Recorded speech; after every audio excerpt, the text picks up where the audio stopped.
आज नागपूर अधिवेशनामध्ये रवींद्र चव्हाण, भाजपचे प्रदेशाध्यक्ष रवींद्र चव्हाण आणि शिवसेनेचे आमदार निलेश राणे यांच्यामध्ये हस्तांदोलन झालेलं आहे। काही दिवसांपूर्वी आपण पाहिलं की निलेश राणे यांनी व्हिडिओ व्हायरल केला होता, व्हिडिओ समोर आणला होता, पैसे पकडून दिले होते आणि रवींद्र चव्हाण सिंधुदुर्गामध्ये पोहोचल्यानंतर कार्यकर्त्यांकडे अशा स्वरूपात बॅगा मिळत आहेत असा आरोप सुद्धा त्यांनी केला होता। मात्र आज दोघांमध्ये हातमिळवणी झालेली आहे। आपल्यासोबत या सगळ्यांवरती चर्चा करण्यासाठी ज्येष्ठ शिवसैनिक आहेत, आपण त्यांच्याशी बातचीत करणार आहोत। सर, ज्या पद्धतीनं हे सगळं घडतंय कसं पाहता याकडे अर्जुन खोतकर साहेब? कारण बऱ्याच चर्चा रंगतात आता की पडद्यावर एक दाखवायचं, मागे काहीतरी वेगळं चालतंय।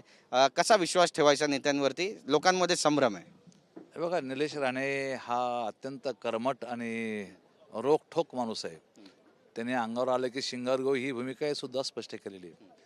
परंतु बघा, आपला पक्षासाठी शिवसैनिक हा कायमच रस्त्यावरती उतरत आलेला आहे आणि मला असं वाटतं की निलेश राणे त्यातले ते निश्चितपणे पक्षासाठी रस्त्यावर उतरणार आहे आणि वाटेल ते करणार आहे। त्यामुळं आज जरी भेटत असले तरी मैत्री वेगळी गोष्ट आहे आणि पक्ष वेगळी गोष्ट आहे।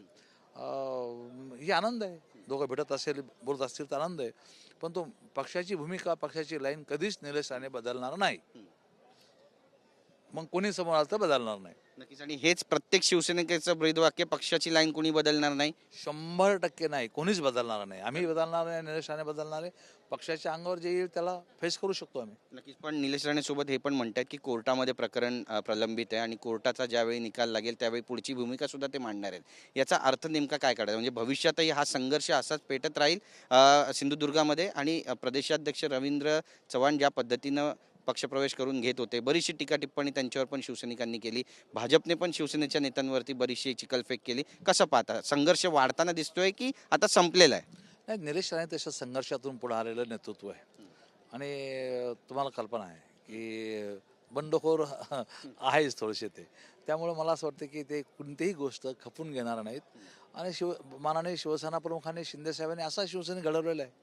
त्यामुळं कोणत्याही गोष्टीला न घाबरणं याला शिवसेना म्हणतात। नाही, पण या सरकारमध्ये शिवसेनेला टेकन फॉर ग्रँटेड भाजप घेत आहे का? म्हणजे स्पष्ट सवाल आहे माझा, भाजप टेकन फॉर ग्रँटेड घेत आहे का? ज्या पद्धतीनं पक्षप्रवेश सुरू आहे, ज्या पद्धतीनं आरोप प्रत्यारोप होत आहेत, याच्यावर मी एवढंच म्हणू शकतो की आम्हाला कोणी अंडर एस्टिमेट करू नये। भाजपच काय, पण कोणी अंडर एस्टिमेट करू नये। ही शिंदे सेना आहे, ही एकदम मी मागं म्हणलो आग्यामोळ आहे। त्यामुळे कोणी अंडर एस्टिमेट करू नये आम्हाला। आग्यामुळे म्हणजे डसल्याशिवाय राहणार नाही। नाही, आग्यामोळ उगाच डसत नाही, अंगावर आल्यावर डसतं।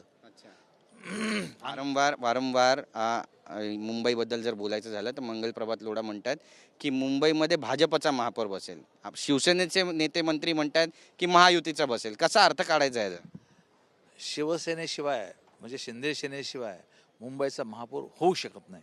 नक्कीच। धन्यवाद आमच्याशी बातचीत केल्याबद्दल। तर आपण पाहतोय आपली भूमिका या ठिकाणी मांडलेली आणि परखड भूमिका अर्जुन खोतकर जे जालन्याचे आमदार आहेत त्यांनी मांडलेली आहे आणि सोबत निलेश राणे कशा पद्धतीने आपली भूमिका मांडतात ते देखील अधोरेखित केलं।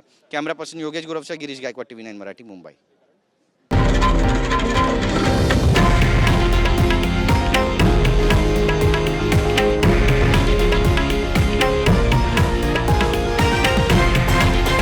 हे आहे देशातील नंबर 1 न्यूज नेटवर्क आणि आपण पाहत आहात TV9 मराठी, एकमेव।